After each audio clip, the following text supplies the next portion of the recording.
I moved here from Philadelphia, and so as I was deciding which faith community to be a part of, I was the normal church shopper.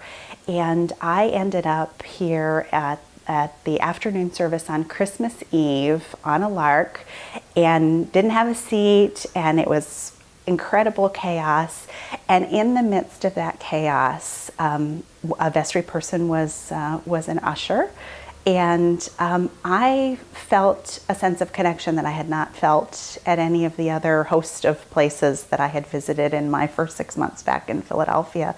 And I was within weeks enrolled in Pilgrim's Path and all sorts of things. So it was a very quick gut instinct as opposed to a decision about location or who was the clergy or who any of the other kinds of more concrete things that one might do in a spreadsheet comparing different parishes and deciding whether to do them. It was much more emotional for me. And oh, by the way, there were a whole bunch of kids my son's age, and that helped a lot too.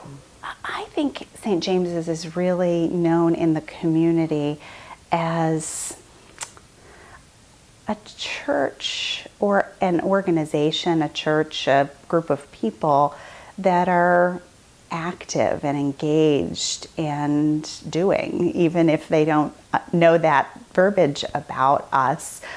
I feel like coming into this parish, I felt a sense of energy and vibrancy and welcome and commitment to engage me as a newcomer, although it's been a number of years now since I was a newcomer, but it was very different coming through the doors and the infrastructure that was at work to help me find things that were meaningful to me. And I think that is perceived by the community and perceived by those outside when they say, hey, you really should check out St. James's because something really special is happening there and that you might want to be a part of.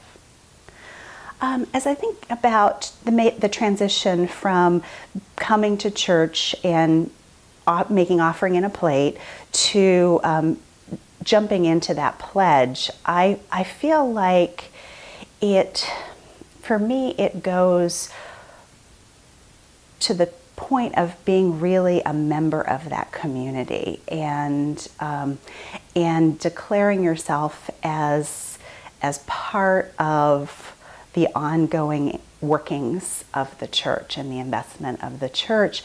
And it feels to me as though making a pledge is a way to make a commitment to other people. And I really feel like the church is people.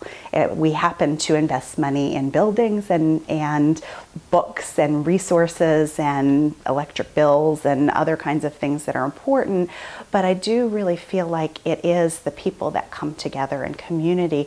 And as we are giving of ourselves, whether it be in a check or whether it be in time and other kinds of things, saying up front that you're in and you're going to do that is one of the great gifts of pledging, and it makes it more of a priority in your life. And when I think about my philanthropic giving generally, my faith community, Hartwell School, and this wonderful arts organization that I've been a part of for 20 years, those three are at the top of my list in terms of priorities for my philanthropic efforts. And all of these other wonderful causes, March of Dimes and other kinds of things that come along, are things that I do and I support as I can. But for my faith community, I think it's really important to pledge.